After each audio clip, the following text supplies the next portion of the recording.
வணக்கம். நான் Suchitra, sounds good Suji's சேனலில் இருந்து. இன்னைக்கு 27 நட்சத்திரத்துல இன்னைக்கு திருவாதிரை நட்சத்திரத்தை பற்றி பார்ப்போம். திருவாதிரை நட்சத்திரத்தின் அதிபதி ராகு பகவான். இது மிதுன ராசியில் உள்ளது. மிதுன ராசியின் அதிபதி புதன். நான் தோன்றிய நட்சத்திரம் திருவாதிரை நட்சத்திரம். இந்த நட்சத்திரத்தில் ஆதி சங்கரன் தோன்றிய நட்சத்திரமும் திருவாதிரை நட்சத்திரம் தான். இது சுக்கிரதோஷம் பெற்ற நட்சத்திரம். சரி, இப்ப திருவாதிரை நட்சத்திரத்துல இருக்கிறவங்களோட குணநலன்களை பார்க்கணும்னா, அவங்க எப்படி இருப்பாங்கன்னா, ரொம்ப பிடிவாத குணம் உள்ளவர்கள். தான் புடிச்ச முயலுக்கு 3 கால்ன்னு அப்படியே நிப்பாங்க. அவங்க நெனச்சத கண்டிப்பா சாதிப்பாங்க. எப்படியோ ஒத்த கால்ல நின்னாவது, தான் நெனச்சத கண்டிப்பா சாதிச்சுருவாங்க. திருவாதிரை நட்சத்திரக்காரர்கள் கண்டிப்பா காதல் திருமணம் இருக்கும். இவங்க திருமணத்தின் போது ஏதாவது ஒரு சின்ன கலாட்டாவாவது இல்லாம இருக்கவே இருக்காது. இவங்க தந்தையின் சொத்து இவங்களுக்கு கிடைக்கிறதுக்கு வாய்ப்புண்டு. தாயின் அன்பு கிடைப்பது கொஞ்சம் அரிது. தாயின் அன்பு இவங்களுக்கு கிடைக்கிறது குறைவாக இருக்கும். திருவாதிரை நட்சத்திரக்காரர்களுக்கு சகோதரர்கள் சகோதரர்களுக்கு இவர்கள் உதவி புரிவார்கள். சகோதரர்களும் இவர்களுக்கு உதவி புரிவார்கள். இவங்க தான் நெனச்சத எல்லார்கிட்டயுமே ஷேர் பண்ணிக்கவே மாட்டாங்க. அவங்க மனசுக்குள்ளயே வச்சிருப்பாங்க. ம் நல்ல சிறந்த உழைப்பாளி. நல்லா உழைச்சு தான் நெனச்சத சாதிச்சுருவாங்க. நெறைய பெரிய பெரிய எண்ணம் உள்ளவர்கள். அப்படி இருக்கும்போது இவங்களால எந்த தோல்வியையும் சந்திக்கிறதுக்கு அவங்களுக்கு இது இல்ல, சக்தி இல்ல. தோல்வியை சந்திக்க இயலாதவர்கள் திருவாதிரை நட்சத்திரக்காரர்கள். அதனால தான் என்னமோ தெரியல, திருவாதிரை நட்சத்திரக்காரர்களுக்கு தற்கொலை எண்ணம் இருக்கும்.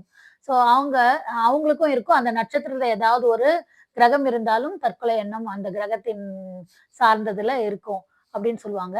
திருவாதிரை நட்சத்திரக்காரர்கள் தன்னோட ம் எவ்வளோ கஷ்டப்பட்டும் வாழ்க்கையில சிறந்த உழைப்பாளின்னு சொல்லி கஷ்டப்பட்டு வாழ்க்கையில முன்னேறி வருவாங்க. தன்னோட கஷ்டத்த யார்கிட்டயுமே வெளியில சொல்லவே மாட்டாங்க.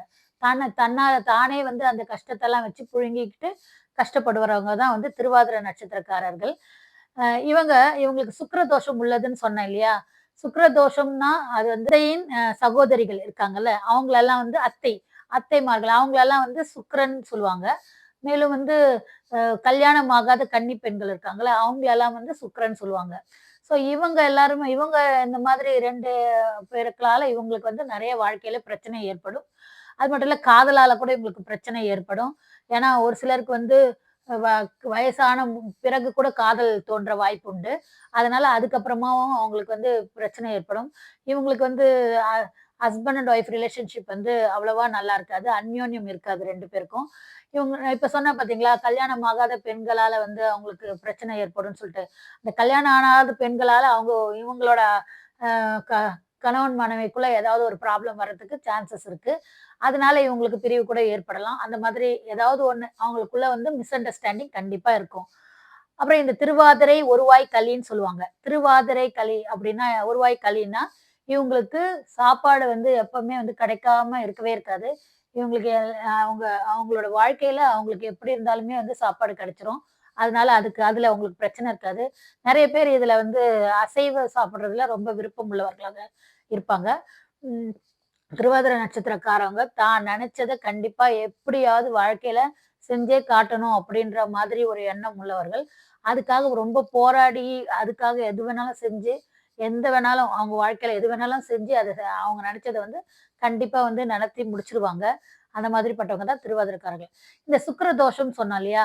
இந்த சுக்கிர தோஷம் எப்படி குறையும்னா, அவங்க இந்த கல்யாணம் ஆகாத கன்னி பெண்களுக்கெல்லாம் ஏதோ அவங்க கல்யாணத்துக்காக ஏதாவது ஹெல்ப் பண்ணலாம். ஃபினான்ஷியலா ஹெல்ப் பண்ணலாம். அப்படி இல்லையா, வேற ஏதாவது அவங்க பிசிக்கலா அவங்களுக்கு ஏதாவது சப்போர்ட் பண்ணணும் அப்படின்ற மாதிரி இருந்தா கூட சப்போர்ட் பண்ணலாம். அந்த மாதிரி ஏதாவது பண்ணாங்கன்னா, அவங்களுக்கு அவங்களுக்கு கல்யாணத்துக்கு நடத்துறதுக்காக இவங்க ஏதாவது உதவி செஞ்சாங்கன்னா, அதுல கொஞ்சம் சுக்கிரதோஷம் குறையறதுக்கு சான்சஸ் இருக்கு. அப்புறம் இந்த கல்யாணம் ஆகாத கன்னிப்பெண் கல்யாணத்துக்கு மட்டும் நான் சொல்லல. வேற ஏதாவது அதாவது எஜுகேஷன் வைஸ் இந்த மாரி எப்படி இருந்தாலுமே கல்யாணம் ஆகாத பெண்களுக்கு ஏதாவது உதவி செய்றது உதவி செய்யணும். அது இவங்க ஏதாவது இவங்க ஹஸ்பண்டோட ஒய்ஃபும் சேர்ந்து அண்டர்ஸ்டாண்டிங்கோட உதவி புரிஞ்சாலும் அது நல்லது. ஏன்னா, அப்படி இது கூட வேற ஏதாவது ஒரு பிரச்சனையா வரதுக்கு சான்சஸும் இருக்கு. ஏன்னா, கல்யாணம் ஆகாத பெண்களால தானே அவங்களுக்கு பிரச்சனை வரும்னு சொல்லியிருக்கோம். அதனால அந்த உதவி செய்றத கூட இவங்க 2 பேருக்குள்ள பேசிட்டு 2 பேருமா சேர்ந்து உதவி செய்தாலும் நல்லது. ஏன்னா, அவங்களுக்கு அந்த சுக்கிர தோஷம் மட்டுப்படும். மேலும் இது நீங்க ஆ ஆன்மீகத்துப்படி அந்த தோஷத்த கழிக்கணும்னா, நம்ம மகாலட்சுமி இருக்கு. எல்லா வெள்ளிக்கிழமையும் மகாலட்சுமிக்கு விரதம் இருந்து, பூஜை செய்யணும். சக்கரை பொங்கல் அந்த மாதிரி ஏதாவது மகாலட்சுமி பிடிச்சத வந்து நெய்வேத்தியம் பண்ணிட்டு, அத எல்லாருக்கும் வந்து டிஸ்ட்ரிபியூட் பண்ணலாம். முக்கியமா இந்த மாதிரி கன்னி பெண்களுக்கு, கல்யாணம் ஆகாத பெண்களுக்கெல்லாம் வந்து டிஸ்ட்ரிபியூட் பண்ணலாம். முக்கியமா கல்யாணம் ஆகாத பெண்களுக்கிட்ட அனாவசியமா வந்து இவங்க பேசுறதோ, இல்ல ஏதோ ஃப்ரெண்ட்லியா இருக்கிறது கூடவே தப்பு தான். ஏன்னா, அதனால பிரச்சனை வரும்ன்றதுன்னா, அது நம்ம கொஞ்சம் டிஸ்டன்ஸா இருக்கிறது ரொம்பவும் நல்லது தானே! ஸோ அந்த மாதிரி இருக்கிறது ரொம்ப நல்லது. ஆனா, அவங்களுக்கு ஏதாவது உதவி செய்யணும்னா, நீங்க உதவி செய்றது ஃபேமிலி சப்போர்ட்டோட உதவி செஞ்சா ரொம்ப நல்லது. அந்த மாதிரி செஞ்சாங்கன்னா, அவங்களோட தோஷம்ன்றது வந்து குறையறதுக்கு சான்சஸ் உண்டு. அப்புறம் நான் சொன்னது வந்து திருவாதிரைக்கு திடீர் மரணம் அப்படின்றது என்னன்னா, திருவாதிரை நட்சத்திரத்துல ஒரு வீட்ல ஒருத்தவங்க பிறந்திருந்தாங்கன்னா திருவாதிரை நட்சத்திரத்துல நட்சத்திரம் இருக்குதுன்னு வச்சுக்கோங்க. அப்ப அங்க என்ன இருக்கும்? சந்திரன் தானே இருக்கும். சந்திரன் அங்க இருந்ததுன்னா, சந்திரன்னா தாயை குறிக்கும் இல்லையா? அப்போ தாய் வழியில இருக்கிறவங்க யாராவது வந்து துர்மரணமோ, இல்லது வந்து திடீர் மரணமோ சம்பவிக்கிறதுக்கு சான்சஸ் இருக்கு. ஏன்னா, அந்த திடீர் மரணம் அவங்களுக்கு வந்து வயசு குறைவா இருந்து கூட இறக்கிறவங்களும் இருக்காங்க.